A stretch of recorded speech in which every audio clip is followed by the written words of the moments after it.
وَلِرَبِّكَ فَاصْبِرْ، ہائے ہائے، یہ ہے بات، اپنے رب کے لیے صبر پھر اختیار کیجیے۔ یعنی آپ کو بتایا جا رہا ہے کہ اب یہ معاملہ کوئی اتنا آسان نہیں ہونے والا۔ آپ ذرا دیکھیں، جب یہ آیات نازل ہو رہی ہیں اس وقت تو آپ علیہ السلام کے تو دماغ میں بھی نہیں یہ بات کہ میرے ساتھ آگے ہونا کیا ہے۔ ایک شخص جو عرب کے لوگوں کی آنکھوں کا تارا ہے، جسے سب لوگ سر پہ اٹھائے ہوئے ہیں،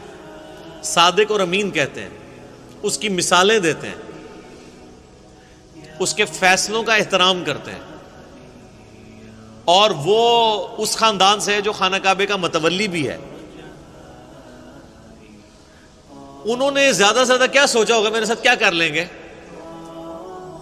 زیادہ زیادہ مسجد میں آنے پہ پابندی لگا دیں گے نا، شہر بدر کر دینا، قتل کے فتوے جاری کر دینا، یہ تو نبی علیہ السلام نے سوچا بھی نہیں تھا کبھی۔ اب یہ جب یہ آیات نازل ہو رہی ہے کہ آپ نے صبر کا دامن نہیں چھوڑنا، اللہ کو تو پتہ ہے نا میں نے کرنا کیا ہے اپنے نبی کے ساتھ، ظاہر ہے وہ تو اللہ تعالیٰ فرماتا ہے کہ ہم نے قرآن پاک میں مضمون کئی جگہ ہے کہ ہم نے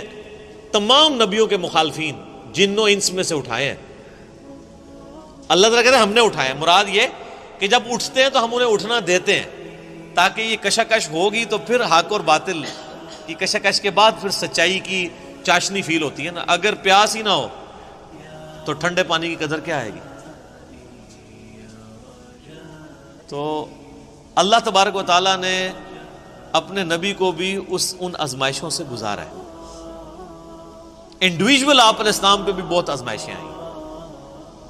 اور اجتماعی طور پہ صحابہ اور اہل بیت پہ بھی آئی ہیں، لیکن جب یہ آیات نازل ہو رہی ہیں تو اب آپ یہ سمجھ لیں کہ یہ ابھی آپ علیہ السلام کے، یعنی جو بخاری مسلم میں آتا ہے کہ آپ کے پیٹھ کے اوپر اوجڑی رکھی گئی اور آپ اٹھ نہیں سکے، یہ واقعہ نہیں ہوا ہوا۔ آپ کے گلے کے اندر صحیح بخاری مسلم میں آتا ہے کہ وہ ڈالا گیا کپڑا اور اتنی زور سے دبایا گیا کہ قریب تھا کہ آنکھیں ابل آتی، یہ واقعہ نہیں ہوا ہوا۔ طائف کا واقعہ نہیں ہوا کہ جس میں پتھر اتنے مارے گئے کہ مبارک خون سے جوتیاں بھی بھر گئیں، یہ واقعہ نہیں ہوا ہوا۔ پھر قتل کے فتوے کے رات کے وقت سیدنا ابوبکر کو ساتھ لے کے اور مولا علی کو اپنے بستر پہ لٹا کے آپ علیہ السلام ہجرت کے لیے نکل گئے، یہ واقعہ بھی نہیں ابھی ہوا ہوا۔ اور سر پر مدینے میں تو لائف ہی پوری ڈائنامک، جاتے ہی یہودی متھے مارے لگ گئے، جا کے منافقین، اوپر سے کلمہ پڑھ لیا، پیچھے سے وہ یعنی جڑیں کاٹتے رہے۔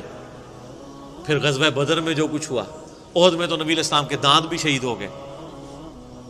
اور آپ کی شہادت کی خبر مشہور ہو گئی، اس قدر آپ کا خون بہہ گیا۔ خندق کے وہ موقع کے اوپر آپ علیہ السلام کو سخت سردی